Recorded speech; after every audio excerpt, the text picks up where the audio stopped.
Termokimia bersama kelompok 4 visualisasi kimia dalam pembelajaran.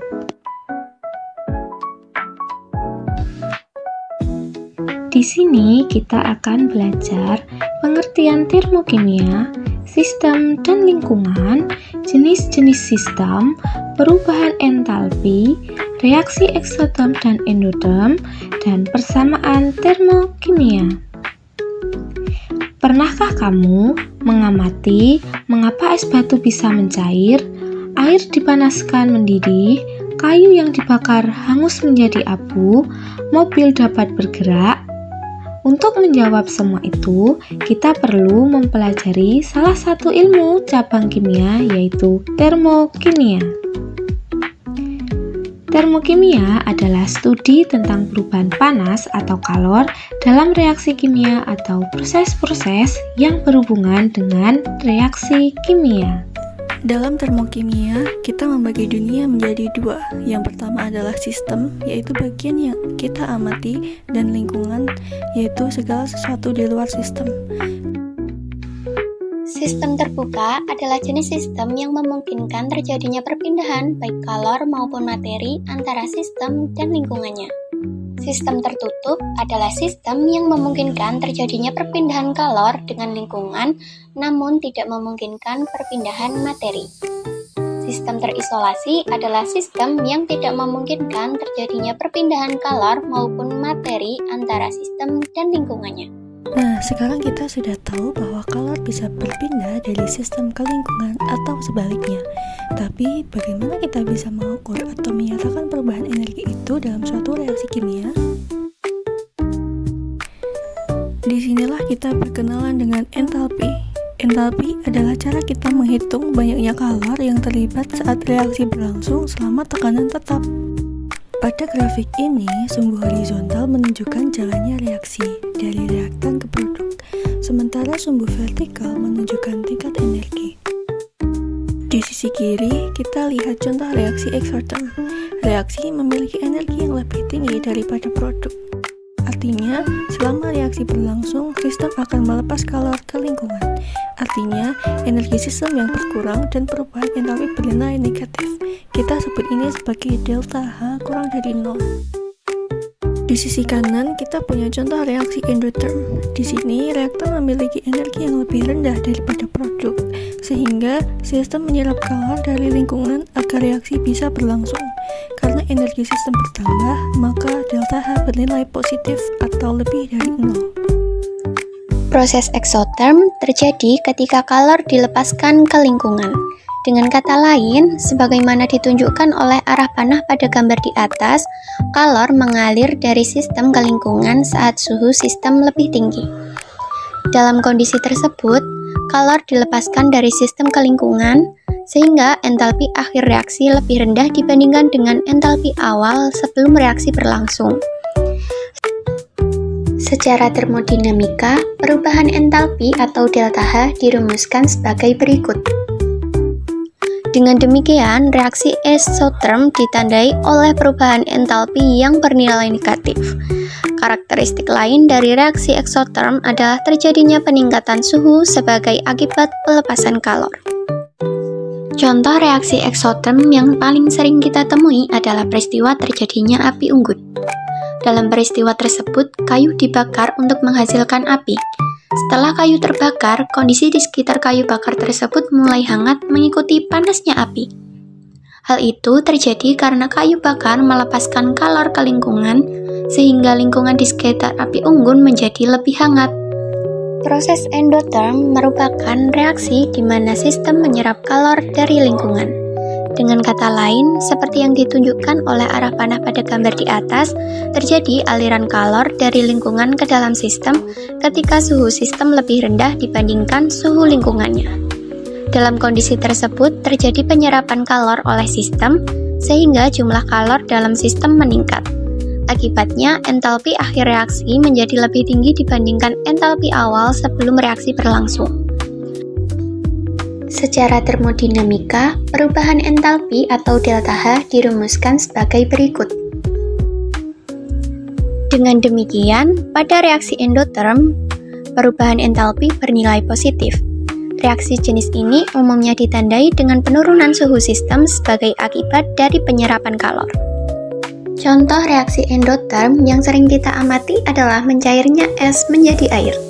Proses ini berarti es menyerap energi panas dari lingkungan sekitarnya untuk mengubah wujud dari padat menjadi cair. Proses ini menyerap panas dari lingkungan sehingga suhu lingkungan menjadi lebih rendah. Persamaan termokimia. Apa sih persamaan termokimia itu? Apa sih perbedaannya dengan persamaan kimia lainnya? Nah, persamaan termokimia merupakan persamaan reaksi yang menyatakan data perubahan entalpi reaksinya. Contohnya adalah pembakaran metana menghasilkan karbon dioksida dan air. Dalam persamaan reaksi kimia, CH4 ditambah 2O2 menghasilkan CO2 ditambah 2H2O. Nah, di dalam persamaan termokimia, reaksi ini ditambahkan data delta H seperti ini. Selanjutnya adalah dalam membuat persamaan termokimia, ada beberapa hal yang perlu diperhatikan. Yang pertama adalah fasa dan koefisien setiap zat yang terlibat harus disertakan. Seperti contoh pada reaksi pembakaran metana tadi, fasa seluruh zat yang terlibat dicantumkan di mana dapat kita lihat bahwa semua zat berfasa gas. Di sini terlihat bahwa CH4 memiliki koefisien 1 dan O2 memiliki koefisien 2, sedangkan CO2 memiliki koefisien 1 dan H2O memiliki koefisien 2.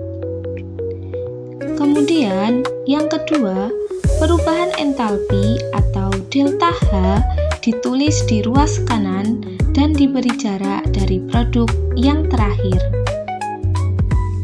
Kemudian yang ketiga, delta H bernilai negatif untuk reaksi eksoterm dan bernilai positif untuk reaksi yang endoterm.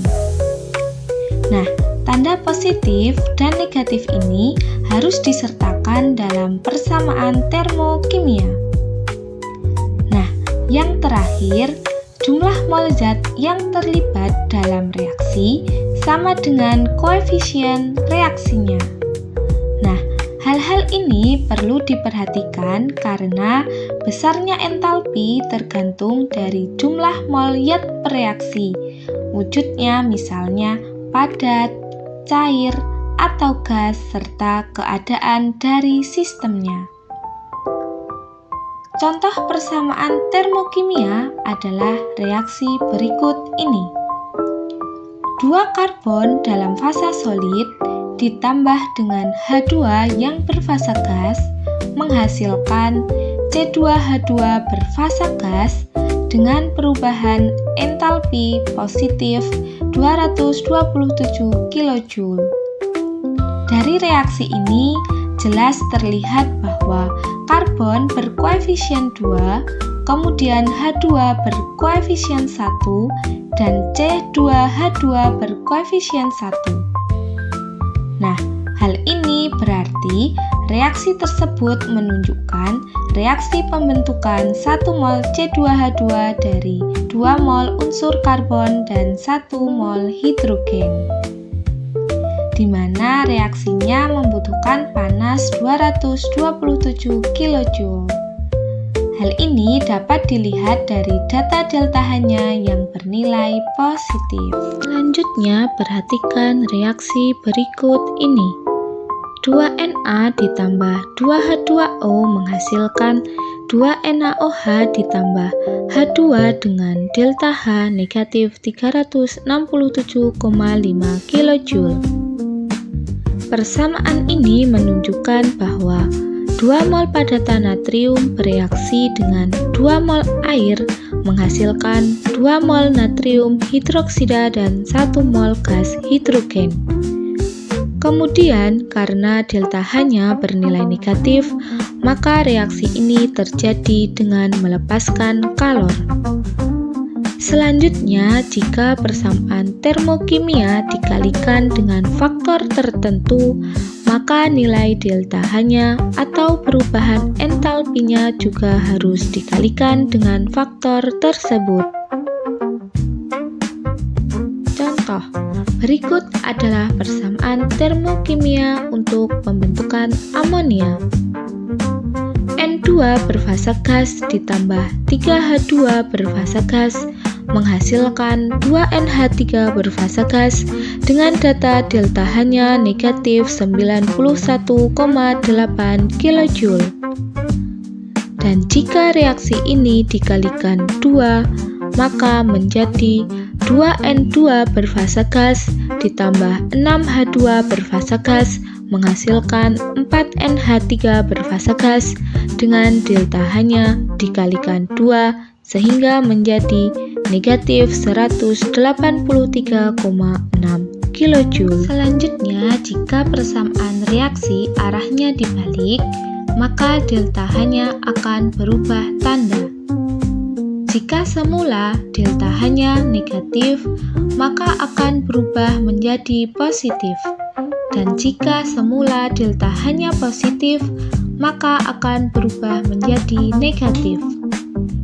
Misalnya di sini ada reaksi pembentukan amonia dengan persamaan termokimia N2 berfasa gas ditambah 3H2 berfasa gas menghasilkan 2NH3 berfasa gas dengan delta H negatif 91,8 kJ.